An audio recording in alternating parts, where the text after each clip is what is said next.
தொழில் முனைவு இது ஒரு வேலை அல்ல, இது ஒரு முடிவு, ஒரு கனவு, ஒரு துணிச்சலான ஆரம்பம். ஒரு சிறிய ஐடியாவுடன் தான் ஒவ்வொரு தொழில் முனைவோரும் தன் பயணத்தை தொடங்குகிறார். அந்த ஐடியாதான் முதல் படிக்கட்டு. ஆரம்பத்தில் சவால்கள், பணமில்லை, ஆதரவில்லை, சில நேரம் நம்பிக்கையும் இல்லை.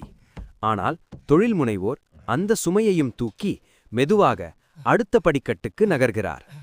தோல்விகள் வரலாம், தாமதங்கள் வரலாம், ஆனால் நிற்கும் இடமில்லை, பின்வாங்கும் எண்ணமும் இல்லை. ஒவ்வொரு படிக்கட்டும் ஒரு பாடம், ஒவ்வொரு வீழ்ச்சியும் ஒரு அனுபவம். தொடர்ந்து கற்றுக்கொள்கிறார், திட்டமிடுகிறார், தன்னை மாற்றிக்கொள்கிறார், முன்னேறுகிறார். ஒரு நாள் அவர் உயர்ந்த இடத்தில் நிற்கிறார். அப்போதுதான் புரிகிறது, இந்த பயணம் மதிப்பானது என்று. தொழில் முனைவு என்பது பணம் சம்பாதிப்பதற்கல்ல, வேலை உருவாக்க, வாழ்க்கையை மாற்ற, சமூகத்தை உயர்த்த.